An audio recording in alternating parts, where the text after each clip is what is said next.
Hi, I'm Kaylee, and today I want to talk about a way that I've been trying to cope with stress by writing a book review. So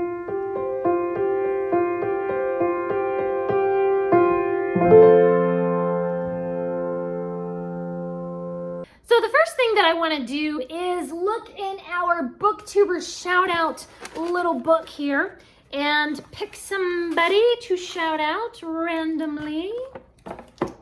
Let's see, we have Literary Labors. Oh, wonderful. I love their channel. The Literary Labors channel will be linked down below in the description, so make sure you click on that and go subscribe to their channel. So I have been under a lot of stress lately, a lot of anxiety, a little bit of mild depression really, and I have a lot of, coping strategies and tools that I use to help manage those mental health things. So I want to share some of those with you today, and specifically something that I tried recently that really helped me, which was writing a book review. So first of all, just kind of a disclaimer here, like all I can talk about is my own personal journey with mental health and the things that work for me and the things that have helped me and my own experience. So obviously, if you are dealing with some kind of mental health issue, reach out to someone, reach out to a mental health professional, a friend that you feel is safe to talk to, reach out to maybe a therapist or a counselor of some kind, and talk to your doctor even, because you shouldn't have to struggle through that by yourself. That should be something where you have a support system that can help you. So for me, and I think for a lot of people, one of the first things that you want to address when it comes to mental health is actually your body's health. So trying to get your steps in every day, just get some movement. For me, it's yoga. I have to do my yoga every day. I have to stretch out some of that tension that I've been holding inside. And I feel like with yoga, it's not just focused on your body like a lot of exercise is. It's also focused on your mind and your soul and your emotions. So a lot of the time working through my emotions, I'm doing that as I'm doing yoga. And a lot of yoga includes breath exercises that can help you to remain calm and things like that too. Of course, you need to be eating healthfully as much as you can. For me, I love to eat soup. Something about soup is just so warm and comforting, and I'm very cold-natured. I'm always freezing. So something about eating soup really comforts me and calms me down. I've also recently talked to my doctor about possible vitamin deficiencies, because I do have a little bit of a history of a bit of an iron deficiency and having vitamin D be a little bit low, because obviously I don't go out in the sun. I'm pale, I just burn when I go out in the sun. And I don't drink dairy. I never eat dairy. So vitamin D, a little bit of an issue. I have to make sure that I take a vitamin D supplement. So if you feel like maybe you're not getting the right vitamins or you're not getting enough vitamins, always something that you could easily get tested and just see, so that can really play a huge part sometimes in mental health. And I know that it has for me in the past. Of course, a huge one is you need to be drinking water. Everybody talks about that. But so much of the time when I start to feel like I'm just upset and I don't know why. And then I think, okay, when was the last time you drank some water? Are you really upset, or are you just feeling kind of off because you're maybe dehydrated? And of course, a big one for me is that soothing cup of tea. Again, I'm always cold. And so a hot cup of tea can be really soothing. I love to get me like a chamomile and lavender tea right before bed. And that actually, it soothes my body. And so then that soothes my mind as well. And of course, things like getting enough sleep. Oh my goodness, getting enough sleep is so important for your mental health. If I don't get enough sleep, I am just a zombie for the whole day, and I'm snapping at people, and I am not myself. Okay, the next thing that we're gonna take care of in order to take care of our mental health is our soul. It is so important to have a rich and full spiritual life where you feel like your soul is nourished on a regular basis. So for me, that means going to church, connecting with other Christians, reading my Bible, staying connected with God, and of course, praying, spending some time just quietly meditating and praying and really kind of connecting with myself, connecting with my Savior, connecting with other Christians. So much of that is so important for my soul health and my mental health. Another huge thing that really helps with my mental health is spending time with my family. I'm very close with my family. We get along really well. And if I don't see them for a few days or for a week or two, I start to feel like, what am I even doing with my life? I need my people. So no matter how busy my schedule gets, I carve out time for my people. That might be your actual biological family, or that might just be like your friends, your family that you have constructed for yourself. Those are your people. Another thing that really nourishes my soul, because I am a musician, is listening to music and playing music. I find that if I go a couple of days and I have not sat down to actually play music that I enjoy on the piano, I start to feel pretty bad. I start to get kind of mild depression, and my anxiety just skyrockets, because sitting down at the piano is such a core thing of who I am and just how I function in this world. So maybe finding whatever that creative thing is, or whatever that thing is that you enjoy so much that you feel like is just, that's a core function of who I am. And when I do that thing, I feel like, this is where I belong. This is the thing that I am meant to be doing. Make time for that thing. So we've taken care of our body, we've taken care of our soul. Let's think a little more about how we can take care of our mind. Reading, obviously.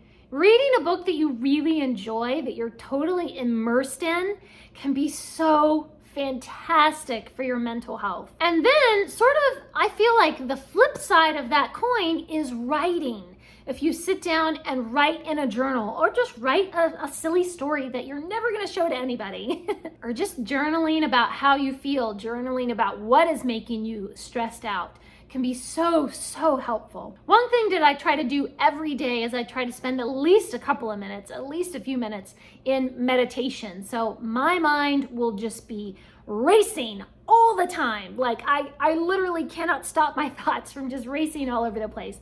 So in meditation, I try to focus, I try to calm down those thoughts, and it really does help me to kind of find a moment of peace in my day. Something else that has really helped me, especially in the last year, has been to minimize the news. I really feel like I'm such a sensitive soul. I just cannot handle the news. I try to get like the main highlights of what's going on in the world, and then the rest of it, I'm like, nope, I don't need that in my life. You're stressing me out over there with all your crazy news stories. I don't want it. Another thing that people might talk about sometimes, and that some people might sort of just discredit, is aromatherapy.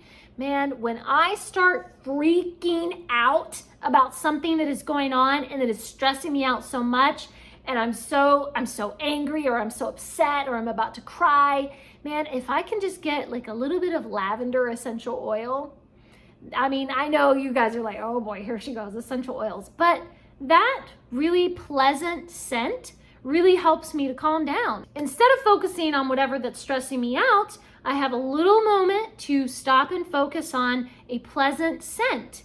And then that helps me to kind of detach myself from whatever it is that's making me upset. And it encourages me to take deep breaths, and it helps me to calm down.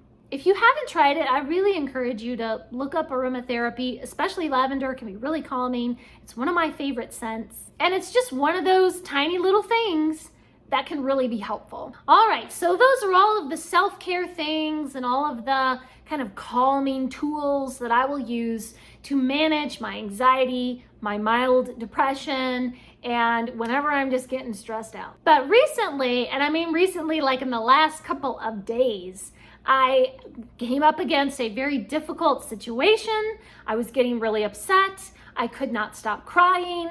I just kept going over and over and over it in my mind, like just saying the same things to myself over and over again in my mind, and like replaying the situation that had made me upset. And they said that, and I said this, and they said that, and I should have said this, but I didn't.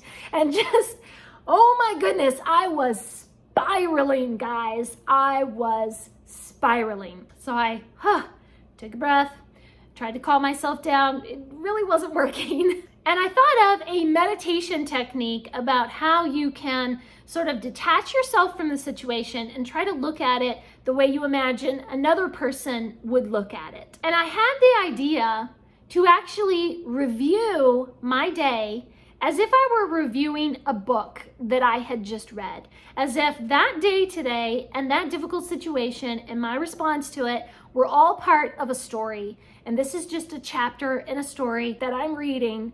And how would I review my day? Because I write a lot of book reviews, y'all. I mean, last year I wrote over 400 book reviews in 2020 alone.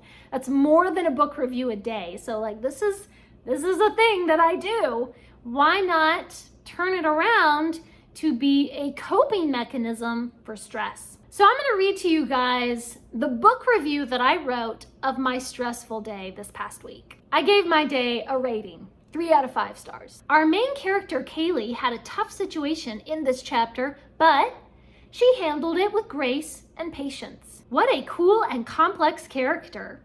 Then she went home and cried about it, but she had some supporting characters who rallied around her with prayer and encouragement. I loved the emotional storyline and the challenges that the main character had to face. I was on the edge of my seat with all this nervous dread to see how it would turn out at the end of the day.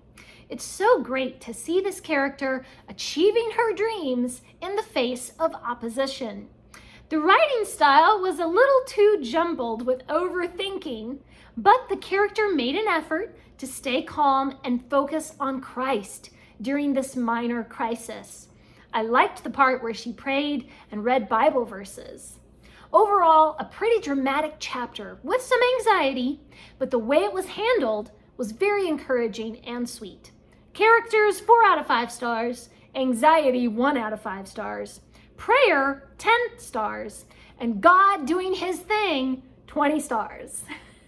So I tried to completely shift my thinking around. Instead of thinking, this person said that, and I was trying not to lose my temper. Instead, I said, I handled it with grace and patience in the face of this opposition. Instead of thinking, oh, I'm so upset about this, I went home and cried about it for hours, I put it in my book review. No, okay, I was crying, but I had some really supportive people who were texting me and calling me and praying with me and encouraging me. So I've taken the focus off, oh, I was upset and crying, and now the focus is on encouragement and prayer. And a lot of the time when I go down that spiral of overthinking, I will be so mad and frustrated with myself. Why can't you stop thinking about this? Why are you like this? Why can't you just get over it? You know, why are you always overthinking everything? And then 5 minutes later, I'm right back thinking about the same thing again. So I acknowledged that in my review that I was overthinking, but I wrote in the character made an effort to stay calm and focused. So I tend to beat myself up about the things that I feel like I'm doing wrong. You cried about it, you overthought. But the truth is, there are positive things in there as well. So instead of beating myself up, if I think about myself as I would think about a character in a story, it actually really helps me to see, Kaylee, you're okay. You're doing the best you can in a difficult circumstance. And there are some good things that happened in this day, and there are some bad things that happened in this day, and you handled it, and it was actually fine. I mean, if I had really read a book about a character who was going through what I'm going through, I would have a lot of compassion on that character. So why am I so hard on myself?